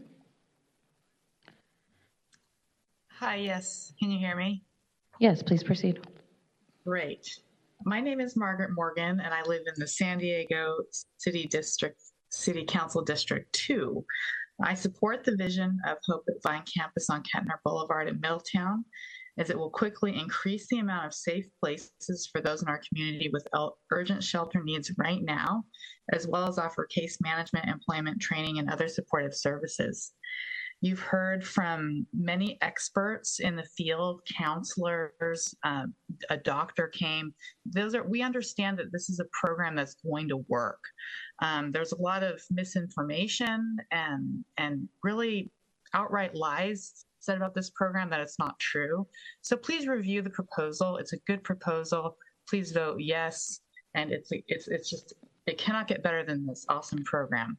Thank you very much for all your time, everybody. Thank you. Next is Colleen Cusack. If you can please unmute. Hi, can you hear me? Yes, please proceed. Hi, my name is Colleen Cusack. I'm an attorney and advocate. Previously, I presented to this council a very detailed PowerPoint that shows how we would save $12.8 million if instead of sheltering those 1,000 individuals, we house them instead. It's also healthier to house. Look, the reason that we are even here, the only people who care, seem to support this, are those who have a financial interest or a political power interest in it. We have a shelter declaration that says that once a building is used as a shelter, no health, habitability, and safety codes apply. So you have toxic properties all over the place that can't get any better use for it, who are turning to the city to monetize their toxic property. Your time has concluded. Next we have Kathy Lembo. If you can please unmute. Good evening. My name is Catherine Lembo. I'm the CEO of SBCS and a resident of District 2 in San Diego. SBCS has provided health and social services throughout San Diego County for over 50 years. I sit on the Regional Consortium of Care, and our agency works with transition-age youth, domestic violence, and families facing homelessness. I am here today to support the mayor's plan for the shelter at Hope and Vine. We desperately need more beds, and this location offers more space, a great location, and for security for those seeking care. It gives us the ability to put smaller shelters within the larger building, provides services in smaller groups, and help homeless get ready to transition to the next phase of life. We must work to transition people to housing once they have stabilized at the shelter. And this is not something the city should do alone. The county and the state have a crucial role to play in that part of the solution. Your time as has do we as concluded. providers. My apologies. Genevieve Jones-Wright, if you can please unmute. The mayor's rush to establish a homeless mega shelter is a rush to repeat past mistakes. Our city has a troubling track record of acquiring property that ultimately leaves taxpayers shouldering the burden of poor real estate decisions. This proposed shelter is no exception and poses a substantial financial risk to our community. It is crucial that as our representatives, you genuinely listen to the experts and stakeholders responsible for assessing and providing advice on such matters. The cautionary voice of the IBA must not fall on deaf ears. Ignoring the IBA's input and insight undermines the integrity of our decision-making processes and risks further harm to the very individuals we aim to help. I appeal to each of you to do the right thing, the responsible thing, and vote this proposal down. Please do not sanction the hasty implementation of a solution for the sake of appearance. Our actions must be deliberate, informed, and sustainable. Rushing into this deal may offer a temporary sense of accomplishment, but it will have detrimental. Your time has concluded. Next is 8155. If you can please unmute 8155.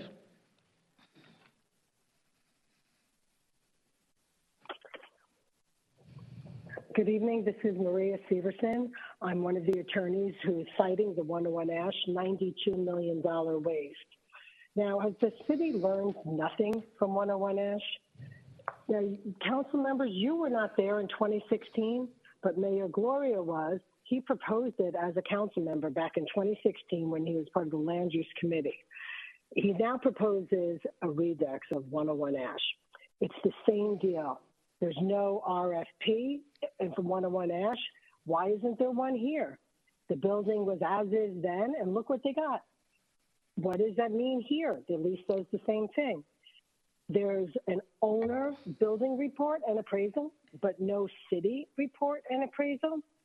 And the use is limited to the shelter, whereas that is unprecedented to have a mega shelter of this size. Build it and they will come. Do not obligate the city for 30 years. Listen to the IBA warnings. Don't be the 101 Ash. Your time has concluded, but there was a Kimberly Hackett that was ceding time to you. Is Kimberly Hackett here in council chambers? She is not, so you did have your minute. Thank you very much. Samuel Soy. Me, Samuel Choi. Choi, my apologies. My name is Samuel Choi, State Policy Manager at Alliance San Diego. We understand the urgent need to provide shelter for our unhoused neighbors, but the Kettner and Vine Mega Shelter is not an effective or dignified solution. This approach to sheltering raises questions about health, safety, and privacy, and does not align with the existing community action plan. This proposal will saddle future budgets and drain resources from programs that work, and it has not been an inclusive and accountable process. Rather than making a long-term commitment, the city should focus its resources on evidence-based approaches and best practices, such as prevention, diversion, basic income and direct financial assistance, and affordable homes that center the dignity of our unhoused neighbors, and offer permanent solutions that will make our city more livable for all. Thank you. Thank you. Next is a phone number ending in 8629. Hi, my name is Rebecca Young. I'm an attorney who lives and works in San Diego County. I'm in District 7. I used to be an attorney that defended against housing evictions at San Diego Legal Aid Society. And I request that all the city council members vote no on the resolutions regarding the Kettner lease. That money should be used more responsibly, providing housing vouchers to those who are houseless or about to become houseless. It is financially irresponsible to move forward on a 30-year lease that will cost the city taxpayers over $1 billion. Thank you for taking our comments seriously, and please follow the independent budget analysis recommendations. Thank you. That concludes your comments? Yes. Thank you. Next is phone number ending in 1672. If you can please unmute. 1672. I can't unmute for you. There you go. Hi, can you hear me? Hello? Yes, hello. Hi, can you hear me? Yes, please proceed. We'll restart your time. Yeah, I just wanted to say absolutely vote no on this. As we could see, as everybody could see, whenever you guys get funding, you guys spend our money frivolously. And obviously, you guys are not looking for a solution, maybe not you guys per se, but we're never going to get a solution to this, because if you find a solution, then you don't get all that funding and you guys spend it frivolously, like Todd Gloria going to China to say hello or goodbye to some pandas. Like, really? Like, that money could go towards actually helping people, but this is how you guys choose to spend our money. So absolutely not. No. That concludes your comments. Thank you. Next, we'll go to Catherine Rhodes. If you can please unmute. Hello. The easy solution is to give this money without a request for a proposal to Housing for the Homeless for $60 a night hotel rooms. The mayor pretends there's no solution to closing down the existing shelters when the short-term solution is to follow the fire marshal recommendation letters. For Golden Hall, put on a new roof to stop the rain. For 20th and B, put the tents on 6-inch platforms. There's not going to be any CEQA. The Phase 1 environmental site assessment says there's no problem with putting residential on the former printers. Printers are toxic. Printers ink is toxic, but not only the ink, the fumes are toxic. So you're putting vulnerable people into a toxic area. Yes, the report they paid for said that there's not going to be any problems with it. You guys don't even have your own report. Printers are toxic. What are you thinking? This is insane. So anyway, Your time has concluded. Rachel, if you can please unmute. Reverend. Hi there, Rachel Maverick. Please, I'll spare you from it. Hi there, Rachel Marvathala. I'm a second-generation San Diego native, living in Councilmember Whitburn's District 3, just 2 miles from the Dreams for Change lot, which has been generally well received by my community and, from my understanding, by those who have been using the site as well. I'm also the current Chief Operating Officer of the Family Impact Council and a former employee of the LA Homelessness Services System. And there are many reasons from a real estate perspective that this is a bad proposal. But I would like to underscore the extremely cogent and thorough comments given by John Brady and Leah, in particular the comments provided by Levi regarding the shortage of trained staff currently available in San Diego County. The ability for this facility to be safely maintained and utilized by the people we are able. Hello? You did drop? I apologize, I have to go to the next speaker. Blair Beekman, if you can please unmute. Hi, thank you. Blair Beekman. I'm trying to be open and see all sides of the issue. On one hand, I can see how funding is needed for this project. It can offer that we can find different ways of housing people. We can use our energy towards that we don't necessarily have to go with this project. But at the same time, this project being an 1,000-bed process is something new. And maybe as a way it can bring in a lot of people that they can be comfortable in an initial process of being sheltered. That's possibly helpful. And then from there, there's so many, the area is a lot of traffic around it and busy traffic. I worry people are going to be harmed. So overall, I think from all of this, going back and forth, if we do this process well and open and accountably and make it a full community process, that's key to this, what we have to work on. That way, good answers can be decided by all of us and not just by a few. Your time has concluded. We'll move on to item, speaker 5700. If you can please unmute. 5700.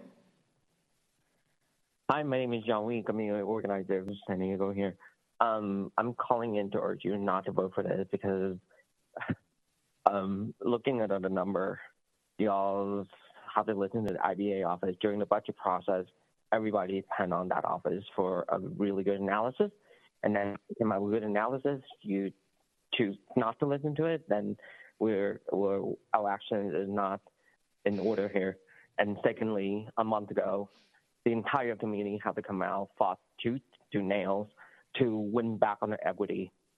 And even some of the council members struggling, scratching your heads, thinking like, well, where did we get the money to restore some of the equity stuff? And now you're willing to thinking about a proposal that we're going to add another $29 million annually on top of the rent. Where's that money going to come from? If this proposal does not come with any of those answers, we should not consider. And also listen to libertarian people. Putting 1,000 people into one area. Your time has concluded. I will go back to Rachel because it did just drop. You had 6 seconds left. I'm timing you here in council chambers. Thank you. I just wanted to reiterate that that I so appreciate the mayor and the city council's ability to alleviate these funds, and I hope that we can direct them to solutions that our lived experience members support. Thank you so much. Thank you, and that does conclude public comment on item S400. All right, thank you, Clerk, and thank you to all the members of the public for weighing in. Before we begin council discussion, we are going to take a 10-minute recess to give everyone an opportunity to eat, drink, be human beings for a second, get off the dais. We'll come back at 8:16 and begin the council discussion of the item.